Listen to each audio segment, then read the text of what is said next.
Bismillah. Assalamualaikum warahmatullahi wabarakatuh. Puji syukur kehadirat Allah Subhanahu wa taala, salawat serta salam mugia tercurah limpah kepada junjungan kita Nabi Muhammad SAW. Alhamdulillah, pada kesempatan hari ini saya akan mempresentasikan materi tentang filsafat yang bertema sejarah perkembangan ilmu, yang dimana di dalamnya itu terdapat 4 zaman atau 4 periode ya.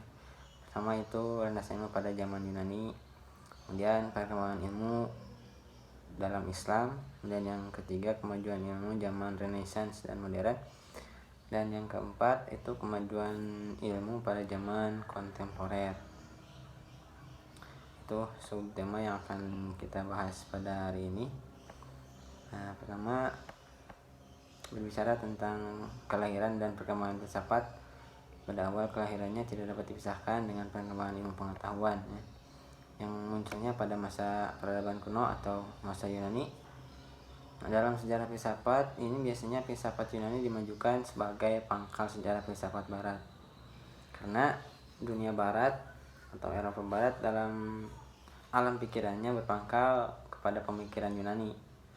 Nah, pada masa itu ada keterangan-keterangan tentang terjadinya alam semesta serta dengan penghuninya. Nah, kan tetapi keterangan ini berdasarkan kepercayaan. Nah, para ahli pikir tidak puas akan keterangan itu, lalu mencoba mencari keterangan melalui budinya, seperti itu. Nah, dalam konsepsi agama, ilmu pengetahuan lahir sejak diciptakannya manusia pertama, yaitu Adam. Bisa dilihat di Al-Quran surat Al-Baqarah ayat 30-33 ya. Kemudian berkembang menjadi sebuah ilmu atau ilmu pengetahuan. Nah, pada hakikatnya ilmu pengetahuan itu lahir karena hasrat ingin tahu dalam diri manusia. Nah, hasrat ingin tahu ini timbul karena tuntutan dan kebutuhan dalam kehidupan yang terus berkembang.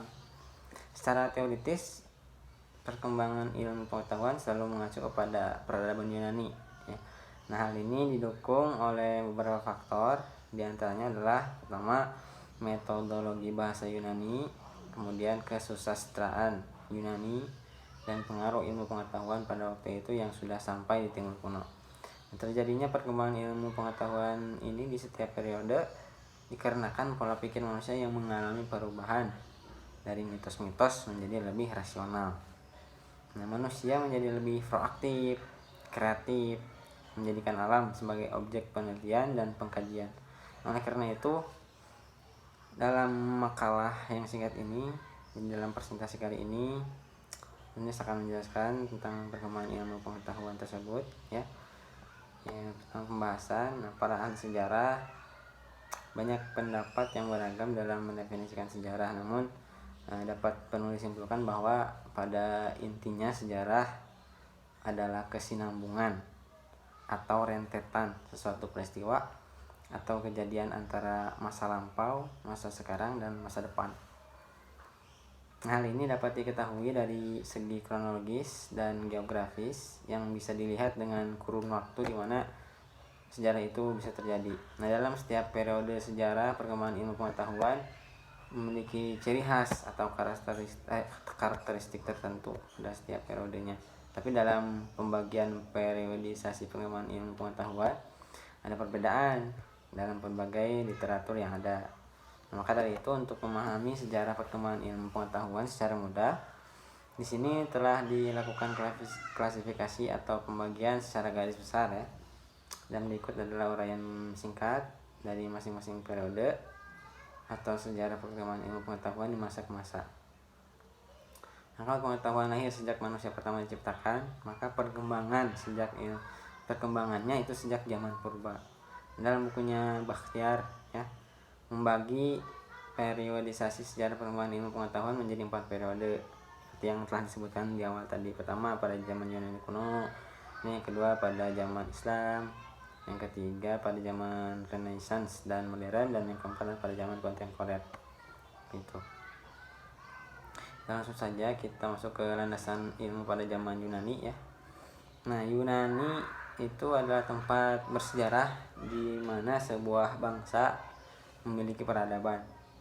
Nah, oleh karenanya Yunani sangat identik dengan filsafat yang merupakan induk dari ilmu pengetahuan. Padahal filsafat dalam pengertian yang sederhana sudah berkembang jauh sebelum para filosof klasik Yunani menekuni dan mengembangkannya. Nah, filsafat di tangan mereka menjadi sesuatu yang sangat berharga bagi perkembangan ilmu pengetahuan pada generasi-generasi setelahnya. Nah, ia ibarat membuka pintu-pintu aneka ragam disiplin ilmu yang pengaruhnya terasa hingga sekarang. Nah, dalam bukunya Russell ya yang cukup tebal, di antara semua sejarah tak ada yang begitu mencengangkan atau begitu sulit diterangkan selain lahirnya peradaban di Yunani secara mendadak. Memang banyak unsur peradaban yang telah ada ribuan tahun di Mesir dan Mesopotamia. Namun unsur-unsur tertentu belum utuh sampai kemudian bangsa Yunani yang menyempurnakannya. Nah, periode filsafat Yunani ini merupakan periode yang sangat penting dalam sejarah peradaban manusia karena saat ini terjadi perubahan pola pikir manusia dari mitosentris menjadi logosentris. Pola pikir mitosentris ini adalah pola pikir masyarakat yang sangat mengandalkan mitos untuk menjelaskan fenomena alam seperti gempa bumi, kemudian pelangi. Nah, gempa bumi itu tidak dianggap fenomena alam biasa, tetapi dewa bumi yang sedang menggoyangkan kepalanya.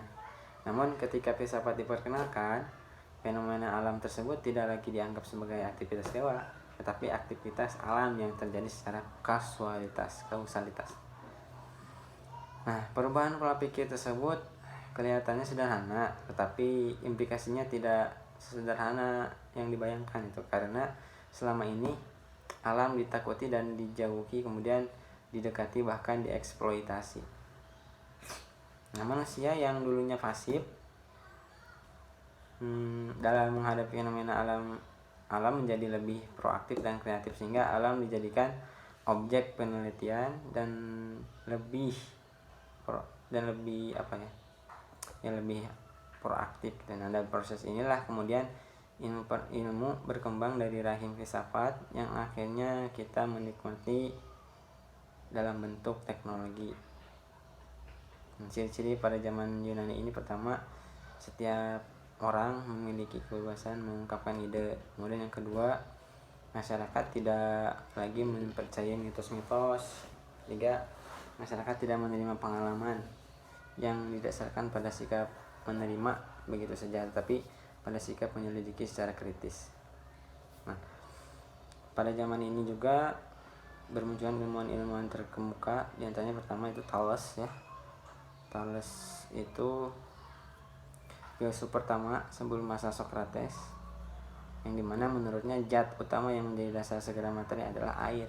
Nah, pada masanya ia menjadi filsuf yang mempertanyakan isi dasar alam. Kemudian yang kedua ada Pythagoras. Pythagoras itu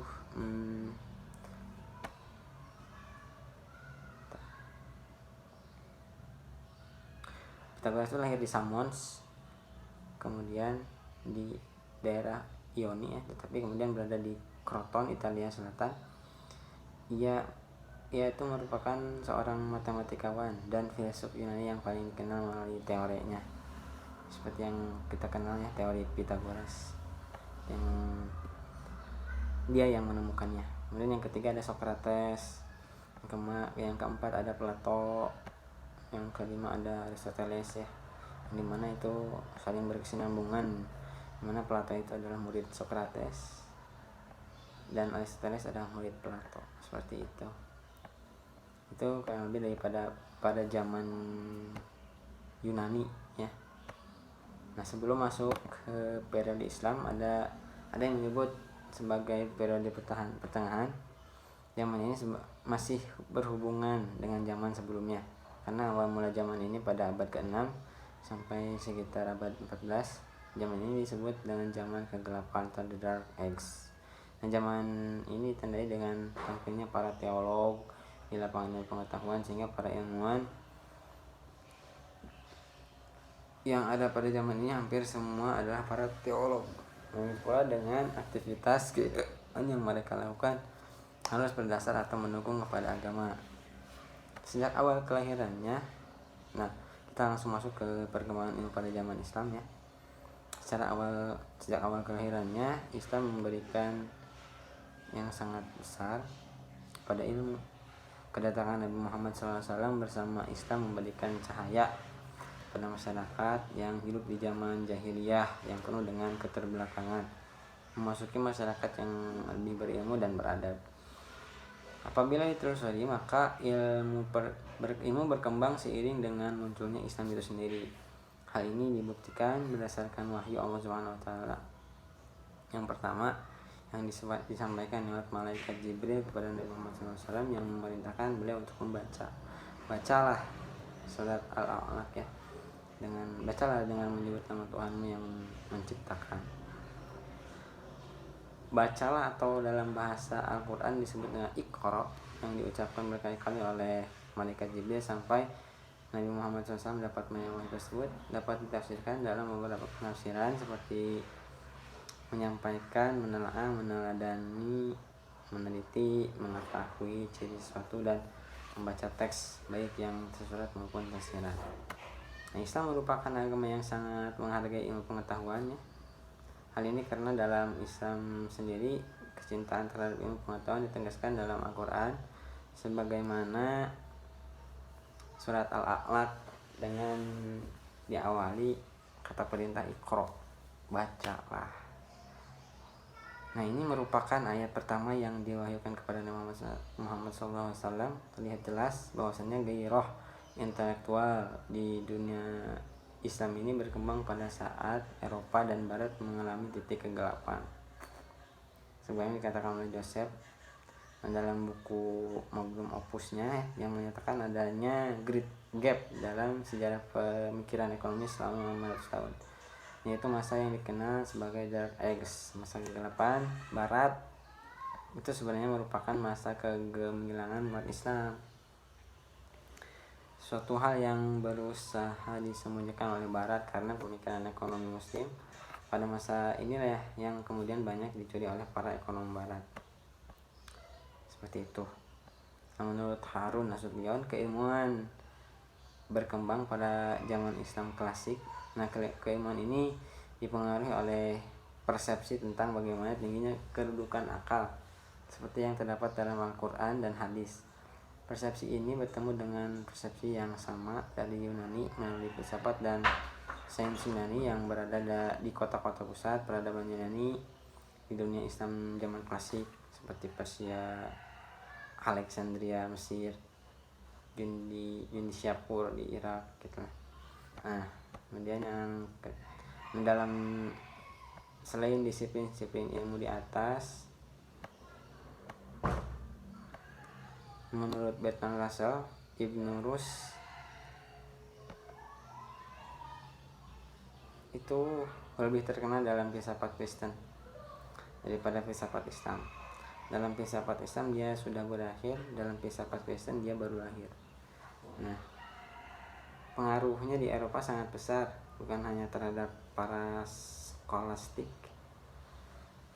tetapi juga pada sebagian besar pemikir-pemikir bebas non-profesional yang menentang keabadian dan disebut aperois. Kemudian yang ketiga, kita masuk ke poin ketiga, pada zaman Renaissance dan modern. Nah, zaman Renaissance ini abad sekian adalah suatu abad keemasan gitu ya dalam sejarah peradaban Barat. Zaman ini merupakan fase transisi yang menjembatani zaman kegelapan dengan zaman pencerahan. Nah, dengan akhirnya Renaissance, seberkas kemilau cahaya peradaban Barat itu mulai bersinar kembali. Tanpa Renaissance, maka Eropa mungkin tidak akan menapaki abad-abad modern dengan begitu cepat. Secara etimologis, Renaissance itu berasal dari kata re, kembali, dan naître, lahir, berarti kelahiran kembali. Dalam konteks sejarah Barat, istilah ini mengacu pada terjadinya kebangkitan kembali minat yang sangat besar dan mendalam terhadap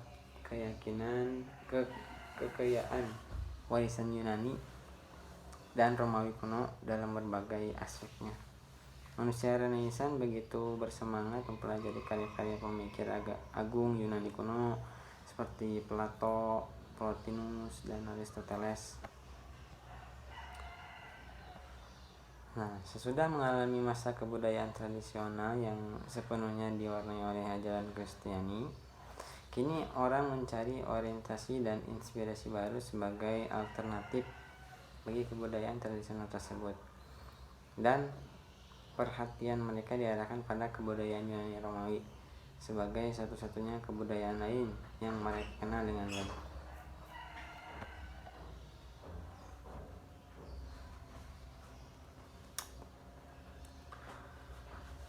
Kebudayaan klasik ini dipuja dan dijadikan model serta dasar bagi peradaban manusia.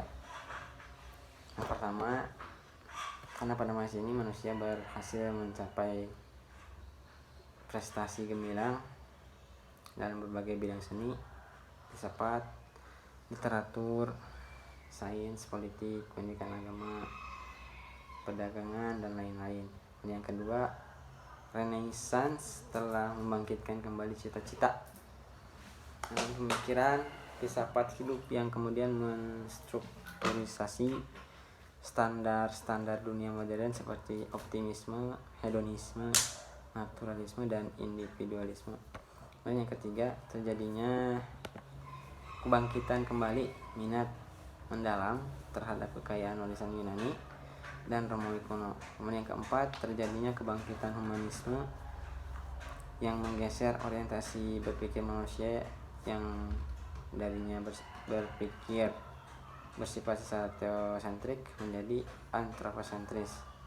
Dan yang kelima, terjadinya pemberontakan terhadap gereja yang kemudian muncul kebebasan intelektual dan agama. Dalam hal ini telah memaklumkan bahwa manusia sendiri adalah kaidah segala sesuatu yang ada, bukan gereja atau Alkitab. Nah, pada Renaissance ini tandai dengan munculnya sejumlah ilmuwan dan filsuf yang menentang doktrin gereja, terutama dalam ilmu bumi. Nah, mereka menganggap bahwa pusat dunia bukan lagi Tuhan, melainkan manusia. Manusialah yang berhak dan harus menentukan masa depannya sendiri dan tidak menyerah pada takdir. Sebagai makhluk yang berakal, seyogianya manusia harus mampu menaklukkan dunia beserta isinya. Berikut adalah sejumlah penemuan Eropa dan gerakan-gerakan yang terkait dengan proses Renaissance yang di kemudian hari mengantarkan orang-orang Eropa untuk menjelajahi dunia dan membuka koloni-koloni dagang di penjuru benua Asia, Afrika, dan Amerika. Nah, pada abad pertengahan itu manusia dianggap kurang dihargai sebagai manusia. Kebenaran diukur berdasarkan ukuran dari gereja atau Kristen, bukan menurut ukuran yang dibuat oleh manusia. Humanisme menghendaki ukuran harusnya manusia. Karena manusia mempunyai kemampuan berpikir, maka humanisme menganggap manusia itu mampu mengatur dirinya sendiri dan mengatur dunianya sendiri. Kemudian Renaissance adalah periode perkembangan peradaban yang terletak di ujung atau sesudah abad ke-8 sampai muncul abad modern. Renaissance itu merupakan era sejarah yang penuh dengan kemajuan dan perubahan yang mengandung arti bagi perkembangan ilmu. Ciri utama Renaissance yaitu humanisme, individualisme, sekularisme, empirisme, dan rasionalisme. Sains berkembang karena semangat dan hasil empirisme, sementara Kristen semakin ditinggalkan karena semangat humanisme. Nah, yang keempat, kemajuan ilmu pada zaman kontemporer. Pada zaman kontemporer, zaman ini bermula dari abad 20 Masehi dan masih berlangsung hingga saat ini. Zaman ini ditandai dengan adanya teknologi canggih dan spesialisasi ilmu-ilmu yang semakin tajam dan mendalam. Pada zaman ini bidang fisika menempati kedudukan yang paling tinggi dan banyak dibicarakan oleh para filsuf. Sebagian besar aplikasi ilmu dan teknologi di abad 21 merupakan hasil penemuan mutakhir di abad ke-20. Pada zaman ini, ilmuwan yang menonjol dan banyak dibicarakan adalah fisikawan. Bidang fisika menjadi titik pusat perkembangan ilmu pada masa ini.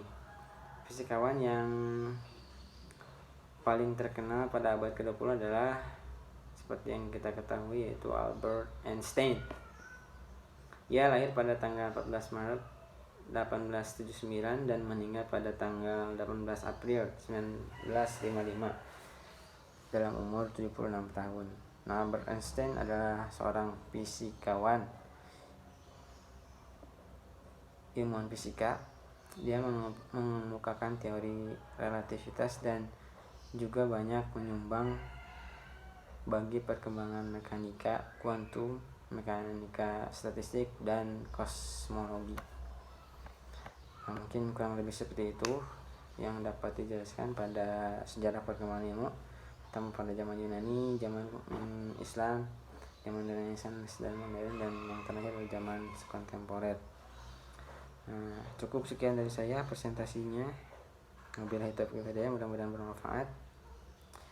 Assalamualaikum warahmatullahi wabarakatuh.